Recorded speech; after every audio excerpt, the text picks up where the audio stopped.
So welcome to the Phuket List podcast extras. This is an extra conversation with our guest this week, and it's just purely designed for those who are in the Friends of the Phuket List podcast group on LinkedIn. So it's your extra bit of freebies for being supportive of the LinkedIn group. So we're going to go back to Ben. Ben Wilson was our guest this week, but he did mention something in his conversation with me, which was regarding particularly Love Island. So I'm assuming that your one that was off air that you'd like to explore more is you got no intention of ever watching it then? No, it's on my bucket list, Nick. Yeah, right. It is definitely on my Phuket list. Okay. What's wrong with Love Island for you then, mate? I like to stay fit and healthy, but it looks like somebody's been in gym for 2 years and given up the job just so they go in and they suit that. Yeah. I am fairly underwhelmed by a lot of things in life. So the whole, I've got a text shite, that does me head in. I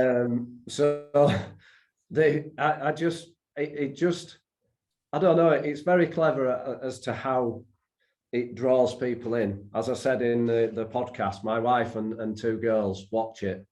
And to be honest, have I watched some of it with them? Yeah, because I'm absolutely baffled by the whole thing, but how it's structured, how it's drawn people in, how is it classed as entertainment? That's the bit I don't get, because I'm the same as you. You know, it does get watched in our house, but not by me. But I have seen bits of it, and at no point when I've seen bits of it have I ever sat there and thought, "Oh, I'm drawn in now, and I'll watch tomorrow." I've got zero interest in whatever happens to, you know, the 2 or 3 or 4 characters that are on screen at any one time, sort of pouting and flexing the muscles, really.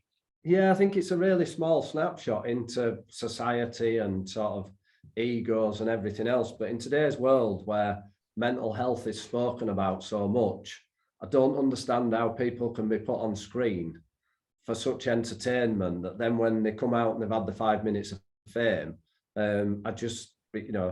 it's a program that's associated with, you know, some suicides and mental health issues and everything else, and they can edit it down. You know, I remember having some filming done at MPM. I think there were a film crew here for 3 or 4 days, and it were edited down into like 8 minutes. Yeah. So if you're on Love Island and they want to make you look like a plant pot and they don't want you to win, they will. Yeah. Because they're filming you all day and they put it into an hour. There'll be 3 plant pot moments in 24 hours they can find, and they don't show anything else. Suddenly you're the plant pot, aren't you? Yeah, and it just just the whole. I would definitely be the miserable Yorkshire git in the corner that had lasted about 24 hours before I voted out. What do you reckon then to like older, wiser, more cynical people? I mean, I've been married a long time, you've been married a long time, wouldn't get away with going on there, but can you imagine being on there and just being like sat there cynically going, have you got any pies? Or, you know, I'm not going to do me push-ups, I'm going to have a pie and a pint or whatever. You know, it'd just be different, wouldn't it? A different approach to Love Island. Well, I think the whole worry would be that because it's younger generation and modern, they probably don't say as much that would be deemed as un-PC. Yeah. Again, it's maybe not because somebody is un-PC, it's just of their generation and their phrase they used or such like. So I think it would be highly amusing, but they'd probably have police waiting outside for when they'd have a high level of cancel culture, wouldn't they? We just thought of the name of it though. We could call it Love Handles, couldn't we, instead of Love Island? Love Island. Yeah, Love Island. Love Handles. Yeah. There you go. Well, listen, Misery Island. No, because you'd be on your own. It'd be great. But anyway, no, I'm with you, mate, on that. I'm definitely. It's on. It seems to be on for weeks as well, doesn't it? Like forever. It starts on Valentine's Day and finishes before you go on your summer holidays. You know, it feels like it does. Yeah. So it's quite a lengthy process. And again, it's almost.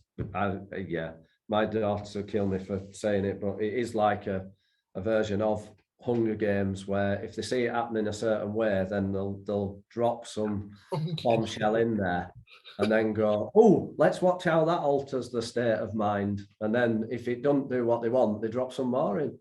Wow. You seem to know more about it than I do, but there you go. I like the idea of connecting Love Island to the Hunger Games. And on that note, we'll leave that for our extra for the day. And for Ben, thanks again for being a great guest, mate. Thanks very much, Nick. Cheers. Cheers. Bye.